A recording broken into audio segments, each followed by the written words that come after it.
A cada momento que passa, eu tô gostando mais de acompanhar a CPMI dos atos do dia 8 de janeiro.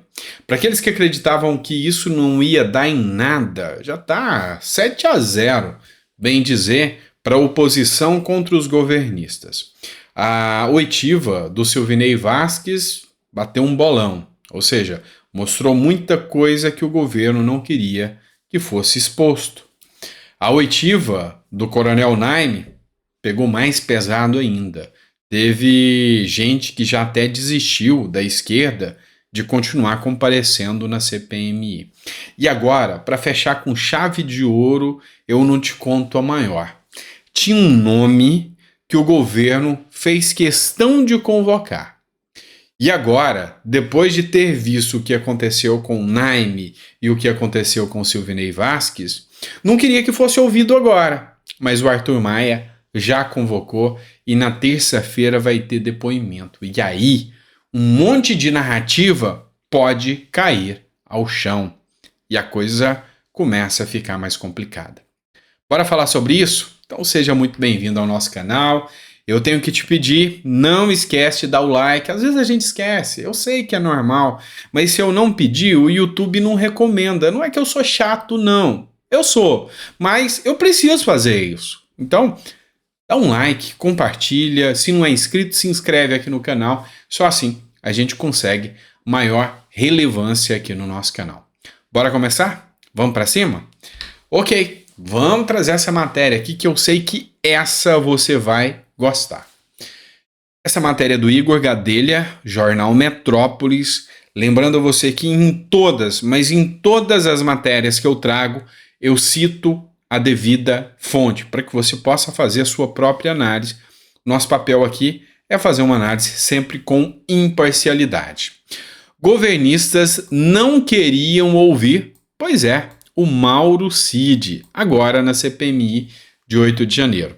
Parlamentares governistas preferiam ouvir o Mauro Cid, ex-ajudante de ordem de Bolsonaro, na CPMI de 8 de janeiro, mais para frente. Entretanto, todavia, contudo, o Arthur Maia, que é o presidente da CPI, deu essa lapada no governo Lula e chamou. O presidente da CPMI de 8 de janeiro, deputado Arthur Maia, do União Brasil, desagradou os governistas ao marcar agora, para terça-feira, dia 4, o depoimento do tenente-coronel Mauro Cid, ex-ajudante de ordens de Bolsonaro. Vamos entender uma coisa? Nos bastidores, a inteligência e a preparação do Mauro Cid é notória dentro de Brasília. Então, muita gente já aguarda, inclusive a própria base do governo, aguarda que o Mauro Cid vai realmente ter voz para expor aquilo que até agora ele não pôde. Ele foi atacado pela imprensa, ele, hora nenhuma, ele pôde dar a versão dele. E agora, ele vai poder trazer essa versão. E vamos lembrar de uma coisa. Aqui, um tanto quanto até mais grave. Ele foi acusado e preso, mantém-se preso, lembrando que ele ainda está preso, porque, segundo o ministro do Supremo Tribunal Federal, Alexandre de Moraes, ele havia fraudado o cartão de vacina de Bolsonaro. O que depois se provou que não foi ele. Ou seja, teve um servidor de um município, acho que no Rio de Janeiro, que foi que pegou a senha compartilhada de uma colega e colocou a inserção da vacinação de Bolsonaro, ou seja, uma nítida fraude. E ele ainda está preso. E aí, a Lindora, ou Lindora, não sei bem como se pronuncia, eu levei puxão de orelha de vocês, que eu sei. Mas ela, que é a vice-PGR, ela fez uma nota, um parecer, e esse parecer até então estava escondido e a revista Veja teve acesso a esse documento, onde ela fala que o ministro do Supremo Tribunal Federal, Alexandre de Moraes, agiu de forma ilegal. E se você quiser averiguar, pesquisa, o teor do documento está numa matéria da revista Veja, lembrando que eu sempre cito a fonte para vocês. E aí ela disse que a prisão foi ilegal e que o intuito do ministro do Supremo Tribunal Federal, Alexandre de Moraes, era pescar provas. Ou seja, ele queria ter acesso aos documentos, ao celular do Mauro Cid e do Bolsonaro. O que acabou caindo do cavalo, porque Bolsonaro tinha uma estratégia, trocava de celular de 3 em 3 meses e nunca salvava nada em nuvem, o que deixou com toda a certeza o judiciário frustrado, que eles queriam descobrir coisas em relação ao Bolsonaro, mas isso não aconteceu. Mas enfim, um assunto aqui é Mauro Cid. E agora Mauro Cid vai poder dar a versão dele. Assim como ficou mais do que comprovado que o coronel Naime está preso injustamente, isso aí, inclusive a própria Câmara dos Deputados realizou um pedido que ele fosse liberto e ainda não foi. O Mauro Cid também há grande expectativa de que ele mostre a versão dele e mostre a ilegalidade na prisão. E aí, se os parlamentares tiverem agora uma conduta mais proba, o que eles deveriam ter feito com o Naime e não o fizeram, talvez por falta de orientação jurídica, era pedir que a própria comissão impetrasse um habeas corpus para o Naime. E no caso do Mauro Cid, se algum parlamentar estiver me assistindo, se chegar até algum parlamentar, ele que peça um habeas corpus e que a própria instituição faça esse habeas corpus. O habeas corpus é um documento cuja autoria desse documento pode ser realizada por qualquer um do povo, e inclusive por instituições também. Já pensou? Um habeas corpus feito por uma comissão teria muito mais força. Então, uma vez comprovada a inocência de Mauro Cid, isso deveria ser realizado, tá bom? Mas enfim, vamos continuar com o assunto e a gente aguarda ansiosamente terça-feira para estar acompanhando os trabalhos da CPMI de 8 de janeiro. Vamos falar agora do governo Lula, que a gente precisa discutir uma pauta aqui importante com vocês. Eu vou trazer um Twitter aqui do Arthur Vigílio, é ele que foi um dos cofundadores do PSDB com o Alckmin e acabou se afastando do Alckmin, tomando um certo distanciamento, mas ele chama o Lula de mentiroso, de Pinóquio, aqui no Twitter dele. E aqui eu tenho um papel nesses nossos editoriais. Você já deve ter visto falar que o brasileiro tem memória curta, e tem, senão hoje a gente não era governado por Lula. E o meu papel aqui vai ser relembrar fatos próximos e fatos pretéritos, antigos, para que nós possamos passar aí, até talvez para as gerações mais novas, que não lembram o que foi a gestão anterior, para que eles vejam e façam o comparativo democrático se lá atrás e agora não é a mesma coisa, se vai estar tudo bem. Tá bom? Vamos começar com essa matéria aqui do Arthur Vigílio aqui para vocês. O presidente Lula não brinque de Pinóquio. Então ele chamou o Lula de Pinóquio. A Ucrânia pediu em 27 de 4 de 2023 que o Brasil lhe vendesse blindados, ambulância e, mesmo assim, seu governo negou atender esse país valente e valoroso. A Ucrânia não pediu doação, e sim comprar blindados médicos. O senhor desmentiu que tivesse havido pedido e o Metrópolis, fazendo boa imprensa, desmentiu o seu desmentido. Que coisa mesquinha! Ruim para a Ucrânia e péssimo para o Brasil. O presidente Lula, o senhor deixou de trazer dinheiro para o Brasil apenas porque é amigo do criminoso Putin, que tenta fazer imperialismo massacrando o seu próprio povo e vizinhos ordeiros?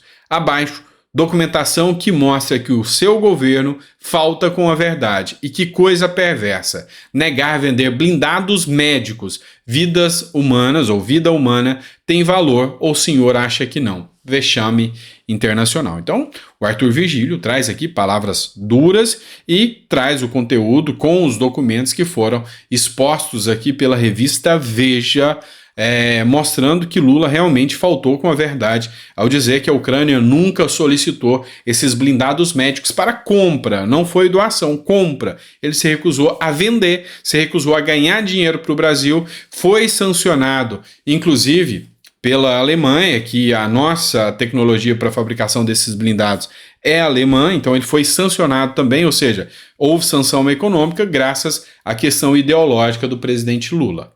E aí, já que a gente está argumentando aqui sobre relembrar o que se disse ou o que aconteceu, eu quero trazer uma matéria para vocês aqui do O Antagonista sobre uma fala do Lula.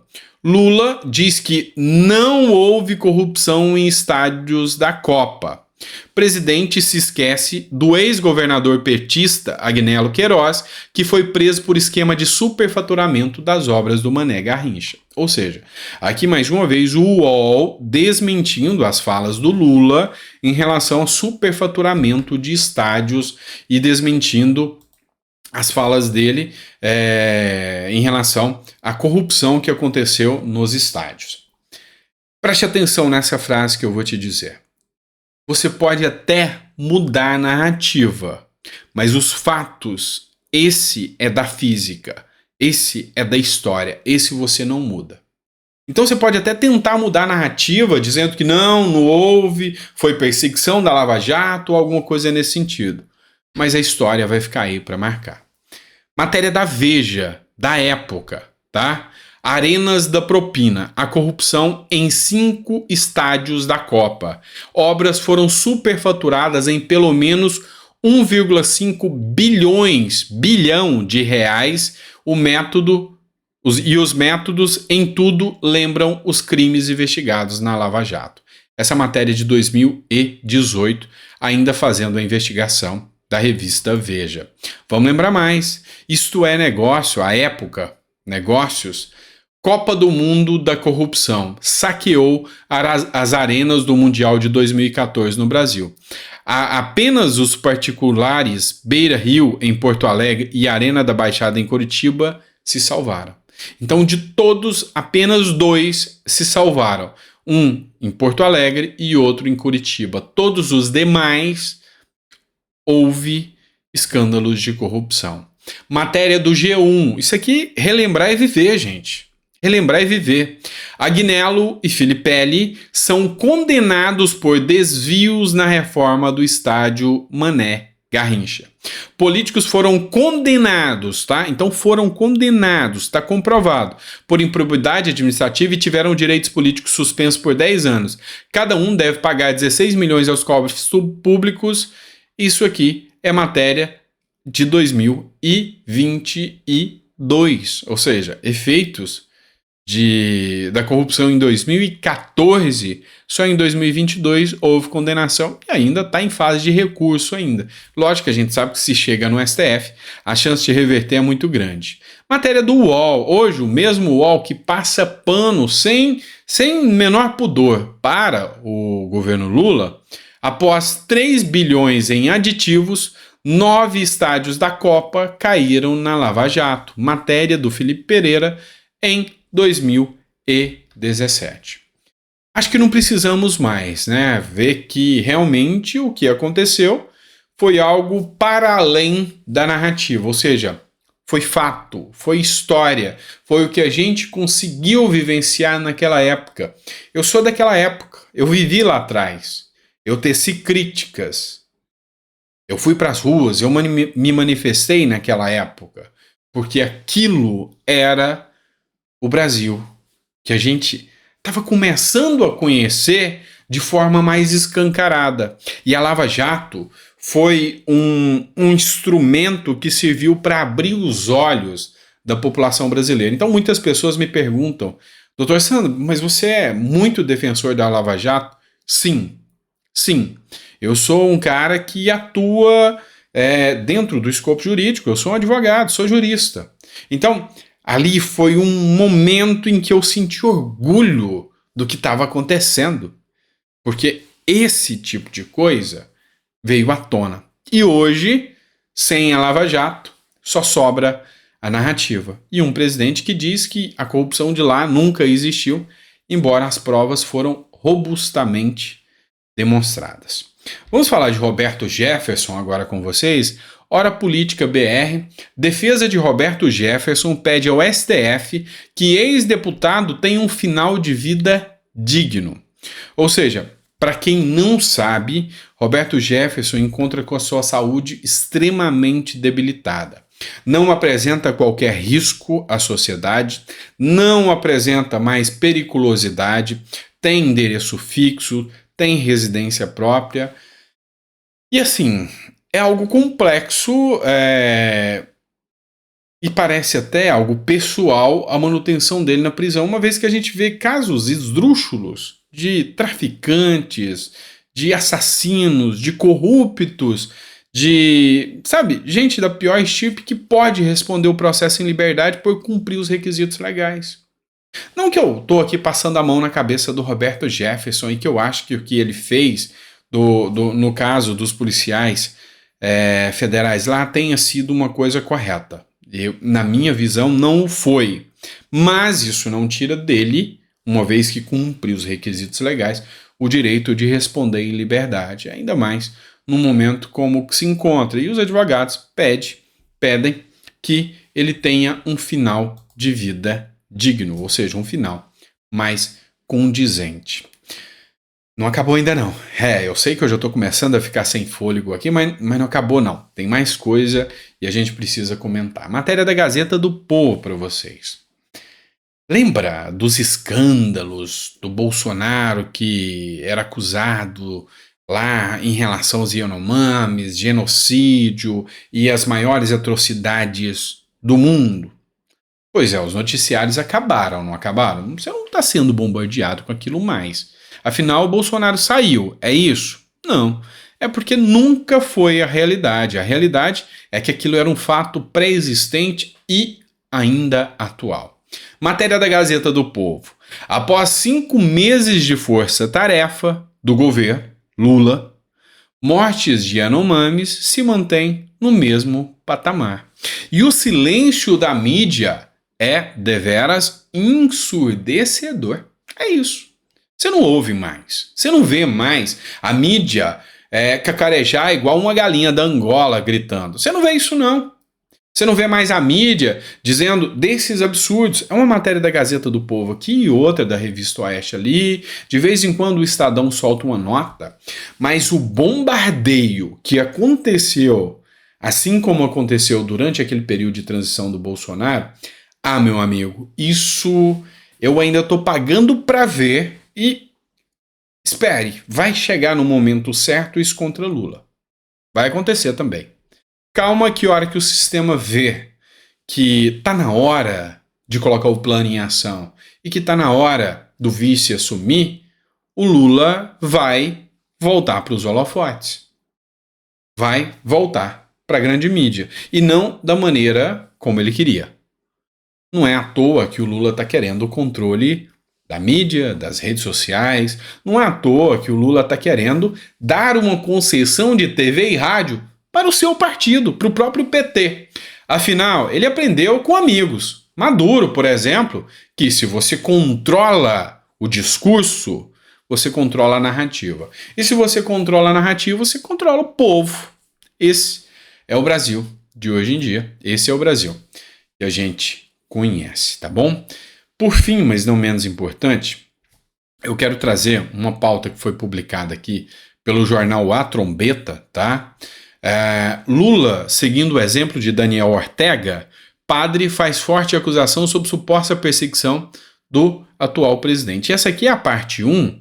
A parte 2 nós assistiremos também no próximo editorial, mas eu queria que vocês ouvissem a fala do padre aqui, que eu achei bem esclarecedora, elucida bem a situação. Gostaria que ninguém saísse na história do país. Desculpa, pessoal. Gostaria que ninguém saísse. Tenhamos o maior silêncio possível.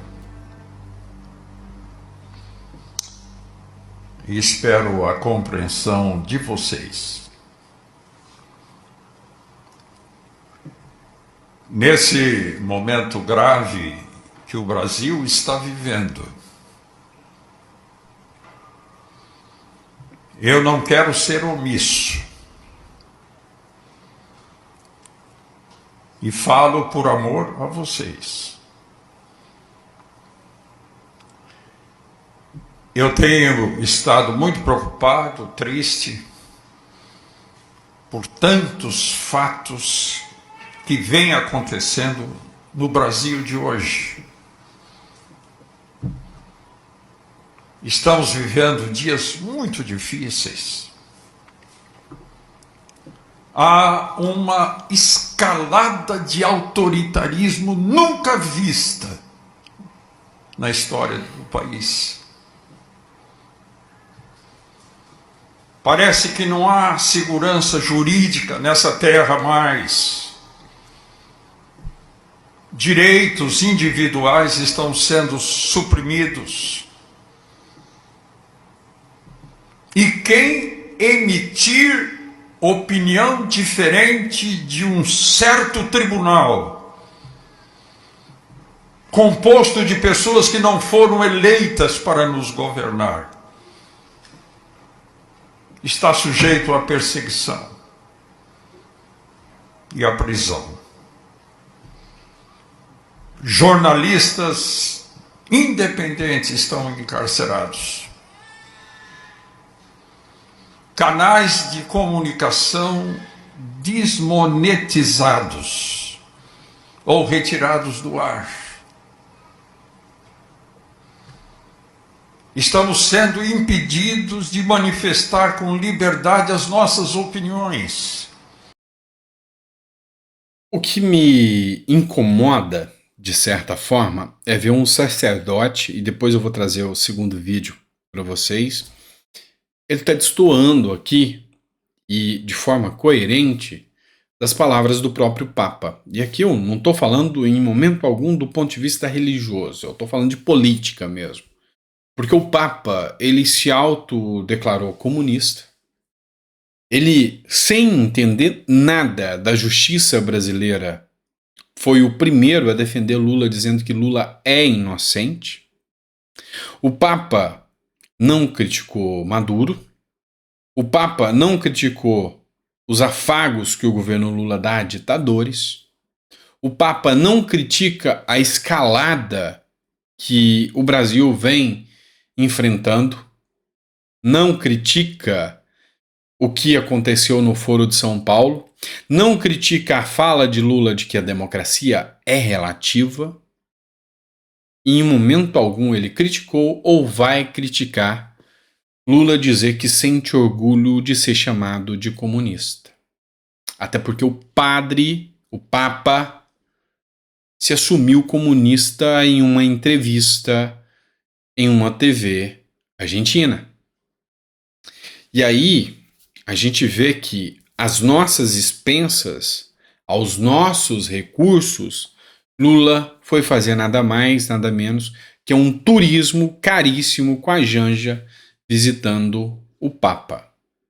E aí é uma fala de um padre que tem medo e que teme que o Brasil siga os passos de um dos amigos do Lula, que é o ditador da Nicarágua. Esse é o Brasil de hoje. E aí é complicado a gente não ter que ser críticas em toda essa situação que a gente vê errada e equivocada. E eu espero que a democracia seja garantida, por quê? Porque a democracia é isso. Se você não concorda com aquele que está eleito, você critica. Lógico, criticar é parte da democracia. Eu não preciso ameaçar, eu não preciso ofender, eu não preciso sequer mentir. Se eu tenho do meu lado a verdade, se eu tenho do meu lado fontes que são apresentadas sobre o que eu uso de argumentos.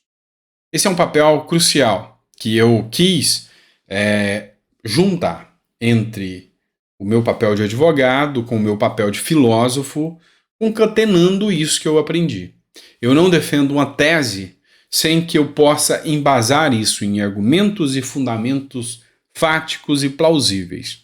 E dos argumentos que eu trago aqui para vocês, eu posso garantir que todos têm a devida prova. Então, se a gente argumenta aqui, é porque a gente faz isso baseado num Estado democrático de direito e no contraditório, da ampla defesa, do devido processo legal, dos direitos humanos, do princípio da constitucionalidade dos argumentos. É aqui que a gente expõe tudo isso, para que você não deixe de conhecer o Brasil como ele é. Afinal, nós temos um artigo na Constituição que é previsto na primeira leitura. Todo poder emana do povo, que o exerce por meio de representantes eleitos. Ou diretamente. Eu estou exercendo o meu poder diretamente através da minha voz. E você também, através do seu poder de manifestar-se e do seu livre-arbítrio. Tá bom? Se gostou, ficou até o final, aguentou 25 minutos de encheção de saco minha aqui, dá um like, compartilha, manda para mais pessoas e coloca, ó, fique até o final, conteúdo é bom, tá bom? Graças a Deus, a gente ainda pode estar aqui falando sobre o nosso país. Grande abraço e até o próximo editorial.